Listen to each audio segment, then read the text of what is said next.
evidence-based policies.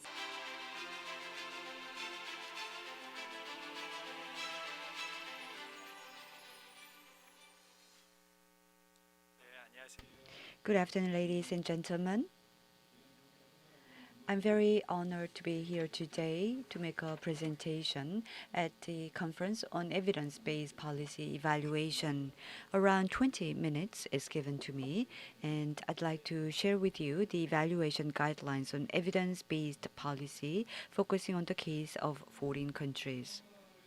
First of all, when we conduct policy evaluation, there are 5 issues that we need to review. First, relevance. Relevance means whether it is relevant for government to intervene.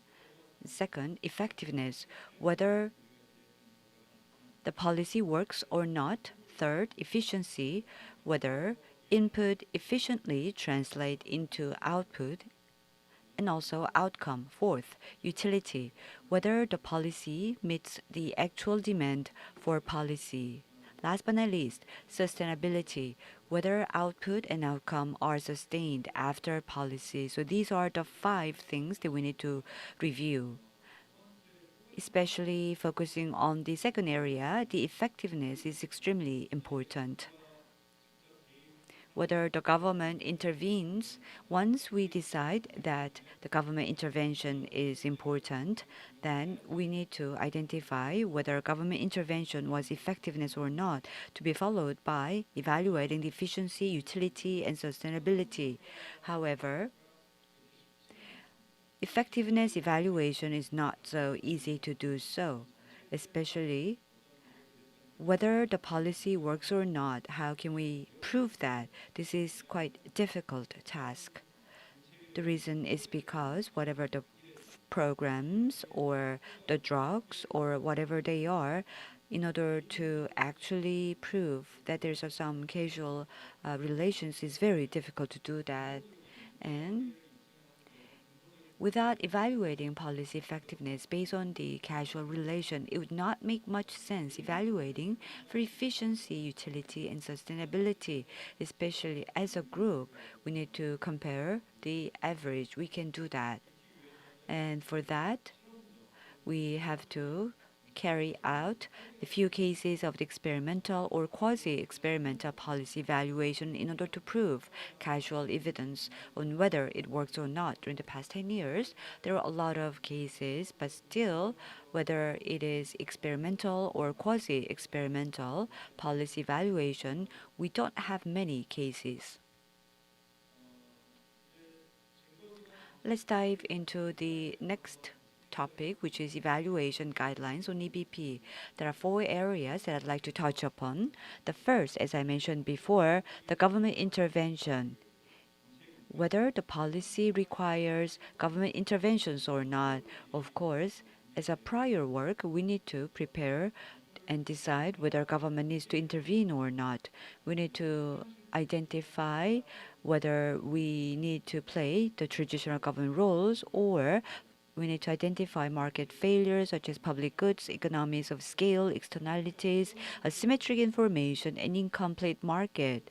Why did the market fail? And also, what about the government intervention? When government intervenes, what about the possibility of government failure? Whether market failure can be corrected by itself, or does it meet the global standard? All of these must be done as a part of the evaluation. So this is the first step. And we have to have a lot of discussions and also a thorough review. And based on the conclusion that we believe the government intervention is necessary, then we need to go ahead. Second guideline that I'd like to talk to you about is the policy importance. What kind of government policies requires government interventions, and what should we actually evaluate? There are hundreds and thousands of the government policies, and we cannot review all of them. So we need to come up with a certain criteria. So in general, policy can be considered important when it requires larger budget expenditure for long-term period. So, of course, depending on the definition, there could be various ways to determine whether the policy is important or not. But most important thing is a policy that can be considered important is when it requires the large budget. So that's how we determine the importance of the policy. And also, although the budget could be quite small in the beginning, but as the scope of the policy expand, then the budget expenditure will also increase. So once again, when policy requires repeated budget expenditures and scope of policy as well as the budget amounts are continuously increasing, we can regard them as important. Last but not least, although it does not look important at that moment, it could be related to better policy design and improvement in the future. So once again, this is the area where we can think about the policy evaluation. Now, third, as I mentioned, out of five key criteria for policy evaluation, I mentioned that identifying the causal relations is quite difficult, but there are third things that you must consider, which is the counterfactual or coming up with a comparison group. Especially the most important point for policy evaluation for EBP is to have the right comparison group, which comparable to treatment group in terms of the baseline characteristic.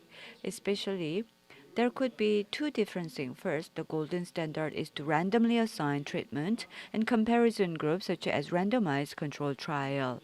Therefore, there are various ways to implement randomizations, and first is a randomized access to policy, and especially we can provide policies for the treatment. And second, if not, then we can come up with a comparison group, and this is once again referred as a randomized control trial or RCT.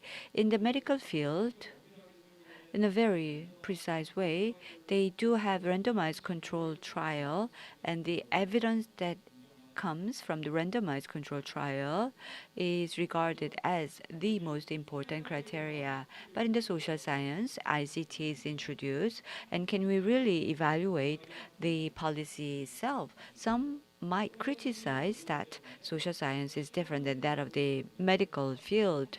And realistically, some says that it's impossible to determine which area we can select as a randomized control trial. But when we conduct an experimental evaluation, rather there are various ways and various options that we can choose.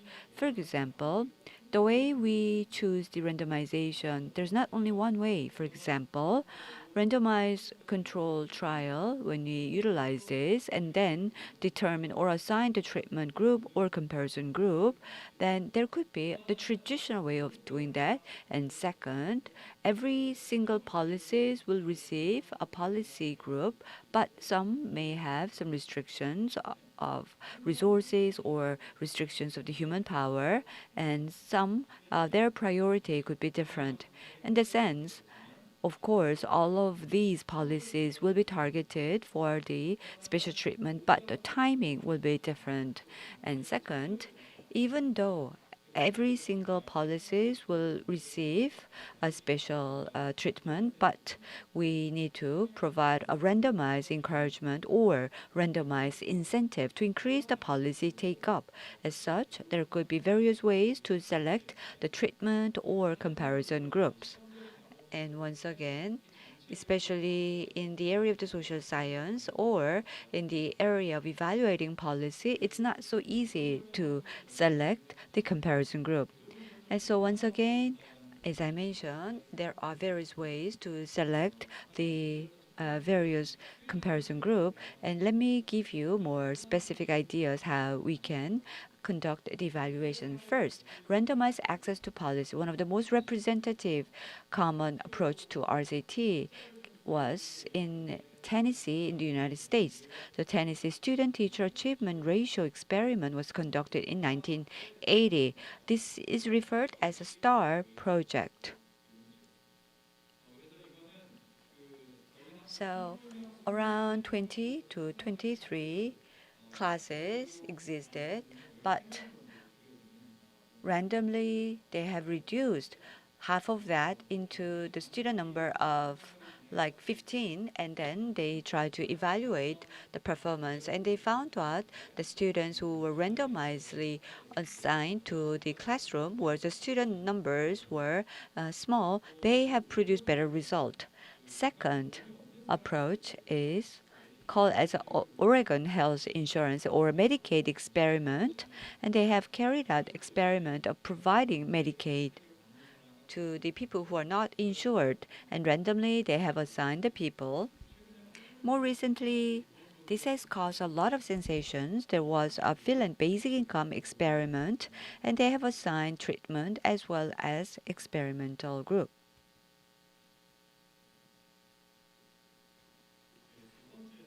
Second, randomizing the timing of access to policy. How can we do that? Well, given the universal access to policy, randomized timing of access to policy could be different. For example, there could be a there is very little policy of getting complaint because the previous one, there could be some complaint because some receive a special treatment and some don't.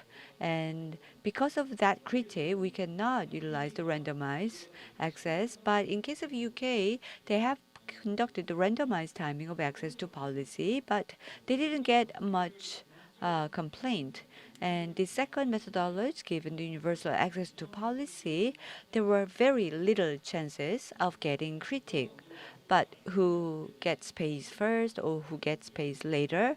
Well, that is assigned randomly. Most representative research was conducted by a Nobel laureate who received Nobel Prize last year, and they have conducted the special project called Kenya Deworming Project. Total of 250 schools were assigned, and the first year they have received the deworming drugs, and then second year 50 additional schools were selected to get the deworming drugs, and then after getting deworming, what kind of performance have they enjoyed? And the second way is randomize the timing of the access to policy. How can we design? Well, it is less likely to involve in ethical debate, but it is impossible to evaluate long-term effect of policy because you there are students who are assigned temporarily and then they don't have any groups to compare, so it's difficult to evaluate on a long-term effect. But when we try to evaluate the effectiveness, I definitely believe that this could be a way to do so. Third, third guideline is a randomized encouragement to increase the policy take up. So we can think about assigning randomized group, and when not feasible to randomize either access to policy or timing of access to policy, it's still impossible to implement policy evaluation based on RCT. In UK, there is BIT, behavior insight, and using the social behavior science, they have conducted experiment. For example, when tax is not paid, then we send a special letter to every single person to pay their tax that has been delayed. But among the people who received the letter, they have given some nudge. For example, 95% of the people living in your town have paid the tax, but you belong to the remaining 5%. In order to maintain our society, your participation is important. So they sent out a message that put pressure on the social norms. And surprisingly, tax revenue skyrocketed. So they have received special award, and it has made a great news. And once again, this is like an encouragement, or this was a nudge so that they can carry out their own policies. And we conduct experimental thing, and even though it's difficult to do so, we don't give up, and we cannot give up our way of doing the evaluation. So what we do is we try to select the eligibility cutoff. For example, the eligibility could be very important. Using that, the people who just passed eligibility cutoff or those who couldn't pass off, you can compare that based on the regression discontinuity design, and this is a semi-experimental test. Another thing is the randomized control trial has some limitation in coming up with the limited number, but we could once again take another approach after applying propensity score matching to construct the proper comparison group, differences in differences, or some estimation strategy compared to the before and after difference between the treatment, and comparison groups can be considered. So, science-based casual evaluation, the lowest point, the lowest bottom line is once again determined by matching. So the idea with PSM is the bottom line for rigorous policy evaluation. We can compare before and after. So once again, when the difference in difference methodology can be applied. The fourth area is the data issues. Without data, it's very difficult to carry out the actual evaluation. So in order to incorporate the evaluation result into budget cycle, it is important to collect the data as quickly as possible. So there are two ways to do so. First is for sample survey, researchers can design customized questions, but it takes a while to collect data, incurring high cost. It has a great benefit, but once again, the process of investigation, it's very expensive. If we conduct a survey targeting 500,000 people, it does take a lot of time, and also the pros and cons of the sample survey is great. And also the government has the big data for administration, and based on this big data we can calculate, for example, healthcare DB or health insurance DB, employment insurance, national tax service DB. All of these DB can be utilized, and we can access popular level data in a real-time basis. And but customized variable for specific policy evaluation research are likely to be absent. And among the cases that were carried out in foreign countries, two of the policies that I've explained are mixed and used. So for the Oregon health insurance experiment, they are using both administrative and sample survey data. And especially people who took part in, and also those who didn't take part in, and also those that are eligible, who meet eligibility, and then we carry out the sample testing, and everything was based on the big data, the sample test. There was a case in Oregon health insurance experiment. So let me summarize the guideline. Whether the intervention was appropriate and relevant, and what about the policy importance, and also comparison group, and also the administrative big data. And based on this guideline, we found out that we need to go one step further down the road, which is the priority should be given to fewer selective policy with a high importance and proper comparison group based on ICT. And also, assigning comparison group is important, and we need to put a selective policy, and experimental or non-experimental group can be set out, and selectively once again we can carry out this. So we cannot evaluate every single policy. We have to set out priorities, and those that have a great importance for the policy, and those that can that have the eligibility to distinguish were also chosen. Let me give you advice regarding the team members, how you can compose. And in Europe or in the States, in early stage, the department that carried out the project also conducted evaluation. In the early stage,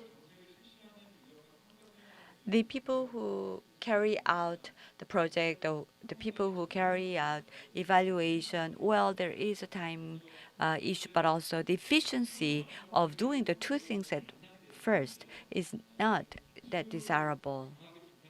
And there were people who severely criticized and even mentioned there's not a single report that is useful.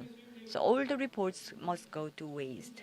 And second, the evaluation team with the professionalism whose right should be guaranteed must carry out the evaluation. So such a divided approach is much more preferred.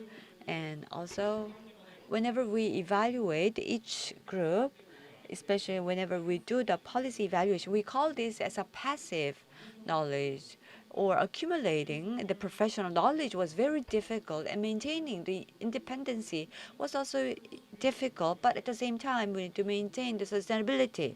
So once again, we found that we must, or we need to consider assigning an independent research unit with a highest research capacity to conduct policy evaluation. Let me speed up. And now, policy evaluating planning. How can we do that? Well, first of all, based on the causal chain according to the logical framework, we can plan. First, the basic purpose of the policy evaluation needs to examine whether it works or not, and also there should be input elements and also output elements and the result. So step by step, input, output, and result we can identify. Second important factor is when we conduct the policy evaluation, statistically, we need to gather a certain number of the samples. So there must be some baseline balanced test between the treatment and comparison group, and we call this as a special name. And from the uh, early stage, we need to do that. And second, the most important thing is gathering the data for the evaluation. What kind of material, when, and how shall we select? That's extremely important. So, depending on the logic, we can use the input data or output data, or we could also think about how or what's the best way to collect. Mostly, we can utilize the administrative big data. And when can we collect? Right before the policy start, we need to prepare, or in general, after the policy is complete, we can once again review that. So there's a prior and also post. But sometimes it's not enough, so we need to do the interim evaluation. And also, we don't know whether we need to do the test right after this has been conducted or not. So attrition's balance test between the treatment and comparison group is necessary. And more recently, when we analyze the result, sometimes we do the cherry picking result, the result with a great performance, but just like the medical field, once again, the social science, we need to upload the result of this evaluation so everyone can share the result. And we call this as a prior analysis. And once again, from the planning stage, we have to think about going under the review. Now, let me briefly touch upon the policy evaluation plan. In a nutshell, how much could we secure a comparison group that is similar to the level of the treatment? So, once again, we need to keep a balance, and that is extremely important. And after that, average treatment effect will be calculated. There are various ways to do so, but what we suggest is in the early stage, evaluation in early stage must be well planned out and to detect whether the policy was really effective or not. And that should be our main focus. And the following step is on average, there could be some effectiveness and some not. Then what about the subgroups? What about the heterogeneity effectiveness, for example?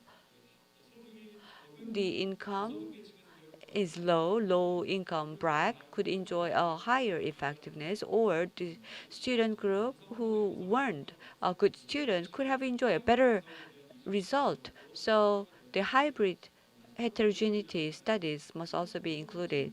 Last but not least, The Head Start program evaluation was conducted, and once again, they have not selected a treatment group.